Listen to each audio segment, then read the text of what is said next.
ओम परमात्मने नमः।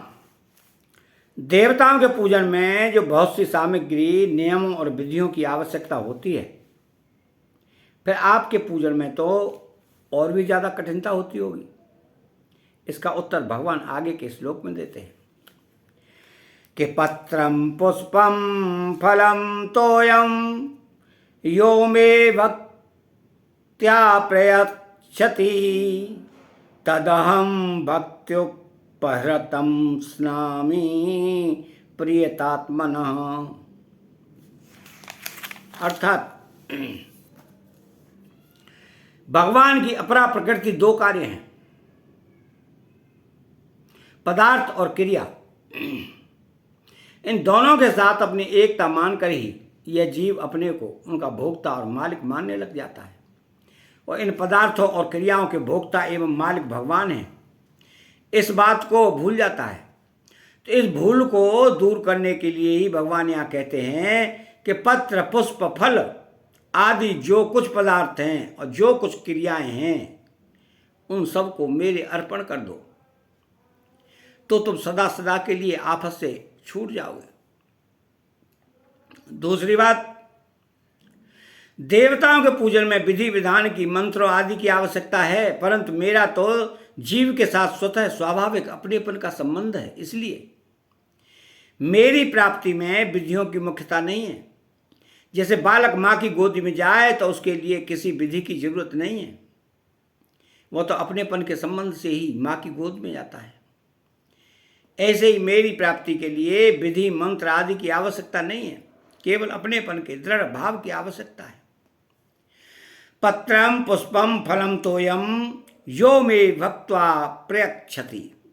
जो भक्त अनायास यथासाध्य प्राप्त पत्र, तुलसी दल आदि, पुष्प, फल, जल आदि भी प्रेम पूर्वक भगवान के अर्पण करता है, तो भगवान उसको खा जाते हैं।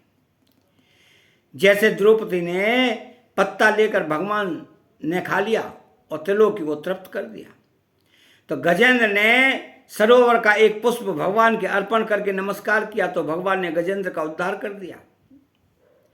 सबरी के दिए हुए फल खाकर भगवान इतने प्रसन्न हुए कि जहां कहीं भोजन करने का अवसर आया वहां सबरी के फलों की प्रशंसा करते रहे।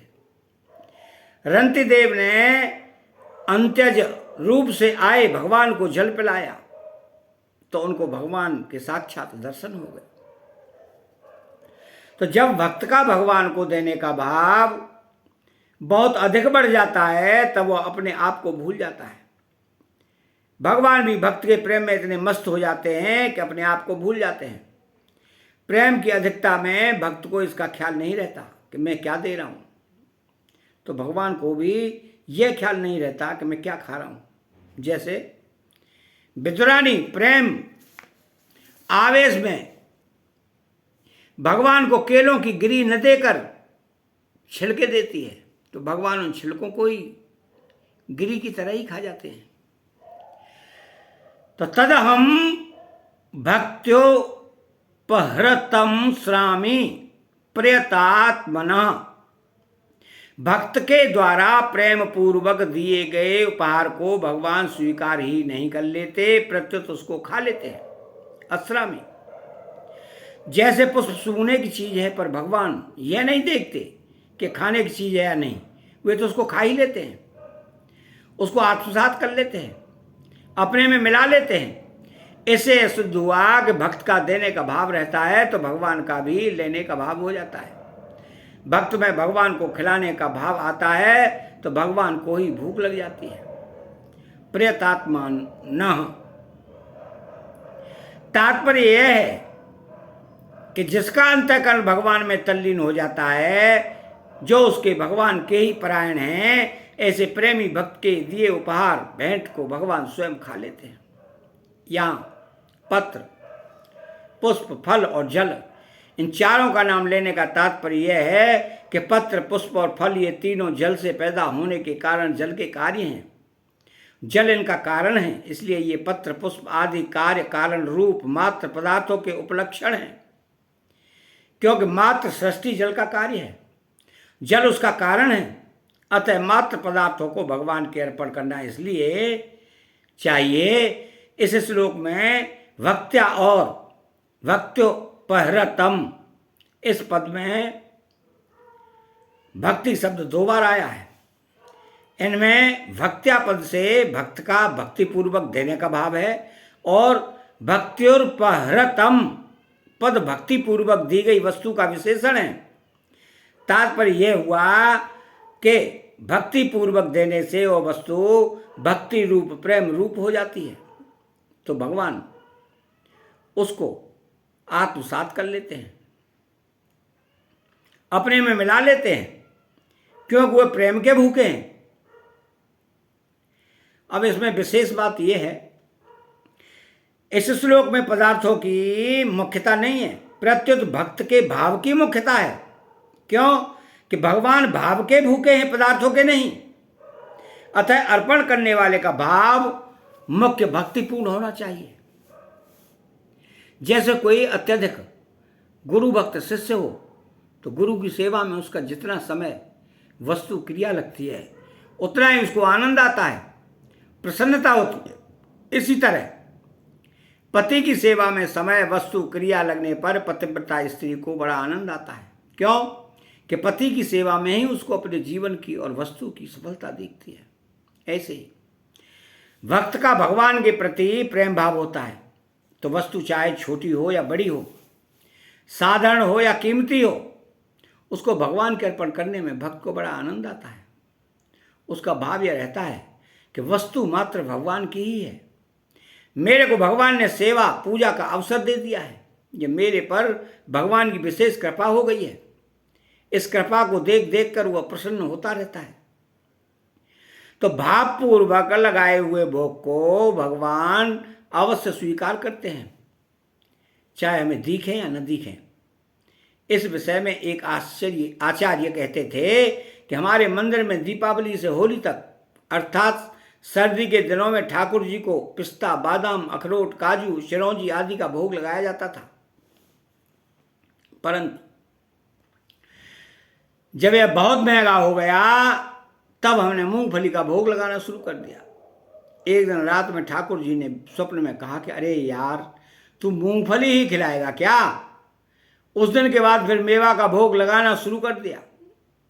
उनको विश्वास हो गया कि जब ठाकुर जी को भोग लगाते हैं तब वे उसे अवश्य स्वीकार करते हैं। तो भोग लगाने पर जिन वस्तुओं को भगवान स्वीकार कर लेते हैं उन वस्तुओं में विलक्षणता आ जाती है, अर्थात उन वस्तुओं में स्वाद बढ़ जाता है, उनमें सुगंध आने लगती है, उनको खाने पर विलक्षण तृप्ति होती है, वे चीज़ें कितने ही दिनों तक पड़ी रहने पर भी खराब नहीं होती, आदि आदि। परंतु यह कसौटी नहीं है, ऐसा होता ही है। कभी भक्त का ऐसा भाव बन जाए तो भोग लगाई हुई वस्तुओं में ऐसी विलक्षणता आ जाती है, ऐसा हमने संतों से सुना है। तो मनुष्य जब पदार्थों की आहुति देते हैं तो यह यज्ञ हो जाता है, चीज़ों को दूसरों को दे देते हैं तो वह दान कहलाता है, संयम पूर्वक अपने कामों में न लेने से वह तप हो जाता है, और भगवान के अर्पण करने से भगवान के साथ योग संबंध हो जाता है। ये सभी एक त्याग के ही अलग अलग नाम हैं। अब इन भगवान के शब्दों का गूढ़ भाव ये है कि देवताओं की उपासना में तो अनेक नियमों का पालन करना पड़ता है, परंतु भगवान की उपासना में कोई नियम नहीं है। भगवान की उपासना में प्रेम की, अपनेपन की प्रधानता है, विधि की नहीं।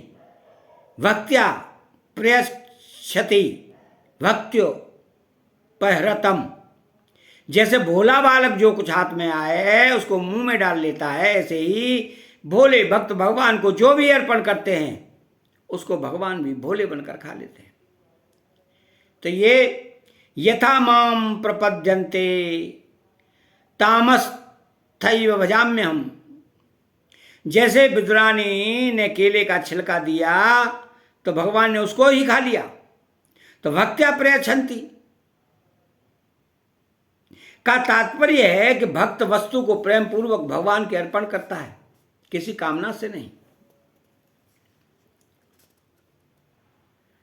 देवताओं की उपासना में जो वस्तु विशेष की आवश्यकता होती है, पर भगवान की उपासना में वस्तु विशेष की आवश्यकता नहीं है, प्रत्युत प्रेम की आवश्यकता है।